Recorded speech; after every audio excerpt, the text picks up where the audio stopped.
जय हिंद, वंदे मातरम। दोस्तों, ये वीडियो का पार्ट 3 है जिसमें हम एग्जाम्पल्स को फ्यूचर टेंस में कवर करने वाले हैं। इससे पहले के दो वीडियोस एक प्रेजेंट टेंस में एंड पास्ट टेंस में हमने ऑलरेडी कवर कर लिया है, जिसमें हमने जाना है कि सिर्फ टेंस के 12 स्ट्रक्चर्स इंग्लिश में बातचीत करने के लिए सफिशिएंट नहीं है, बल्कि इन 12 स्ट्रक्चर्स के अलावा और भी ढेर सारे स्ट्रक्चर्स हैं जिनको जाने बगैर हम इंग्लिश को अच्छे से नहीं बोल सकते। और इन्हीं चीज़ों को ध्यान में रखते हुए मैंने ये वीडियो आपके लिए लाया है ताकि आप जान सके कि कैसे हम एक ही सेंटेंस को अलग अलग तरीके से अलग अलग स्ट्रक्चर्स में बोल सकते हैं।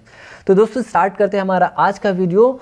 एंड हमारा जो फर्स्ट जो सेंटेंस है वो ये है, हम अंग्रेजी सीखेंगे।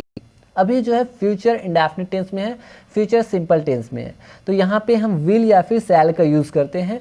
जैसे मॉडर्न इंग्लिश ग्रामर की यदि हम बात करें तो मॉडर्न इंग्लिश ग्रामर में सबके साथ विल का यूज़ किया जा सकता है एंड सबके साथ शैल का यूज़ किया जा सकता है। लेकिन ओल्ड इंग्लिश ग्रामर की यदि हम बात करें तो ओल्ड इंग्लिश ग्रामर में आई और वी के साथ शैल का यूज़ किया जाता था, और बाकी जो चीज़ें हैं जैसे ही, सी, ईट, यू, दे और जितने भी नाम हैं उनके साथ विल का यूज़ किया जाता था, है ना। लेकिन मॉडर्न इंग्लिश ग्रामर में, स्पोकन इंग्लिश में हम सबके साथ विल का यूज़ कर सकते हैं या सबके साथ शैल का यूज़ कर सकते हैं, लेकिन सबसे ज़्यादा ट्रेंड में है विल, इसलिए यहाँ पे मैंने विल लिखा हुआ है। तो हम अंग्रेजी सीखेंगे, वी विल लर्न इंग्लिश। वह अंग्रेजी सीखेगी, वह अंग्रेजी सीखेगी, तो यहाँ पे हो जाएगा सी विल लर्न इंग्लिश।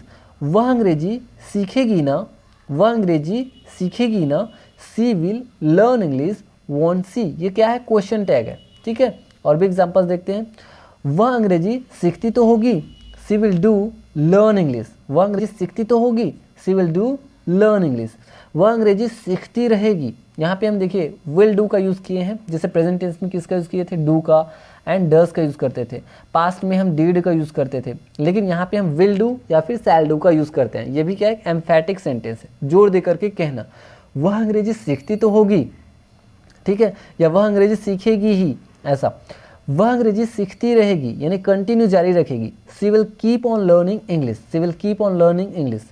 वह अंग्रेजी सीखती ही रहेगी यानी वो कुछ नहीं करेगी, वो सिर्फ अंग्रेजी ही सीखती रहेगी, she will do nothing but learn English, she will do nothing but learn English.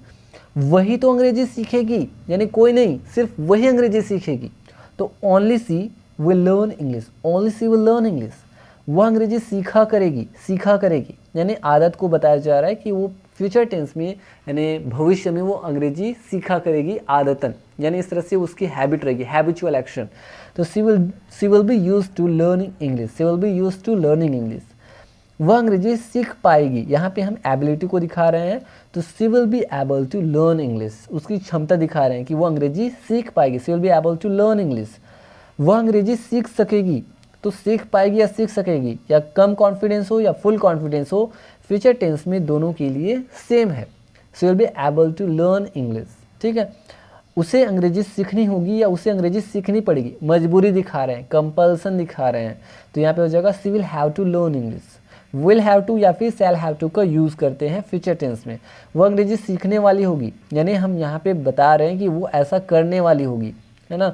तो she will be able to learn English यानी फ्यूचर में हम और फ्यूचर को दिखा रहे हैं कि वो अंग्रेजी फ्यूचर में सीखने वाली ही होगी। She will be about to learn English, या फिर यहाँ पे आप लिख सकते हैं she will be going to learn English.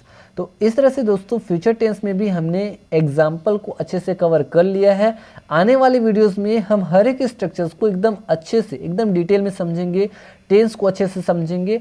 तो आई होप दोस्तों कि आपको आज का जो वीडियो लेक्चर है काफ़ी अच्छे से पसंद आया होगा। तो मैं मिलूंगा एक इंटरेस्टिंग लेसन के साथ नेक्स्ट वीडियो में। तब तक के लिए आप हंसते रहिए एंड प्रैक्टिस करते रहिए एंड थैंक यू।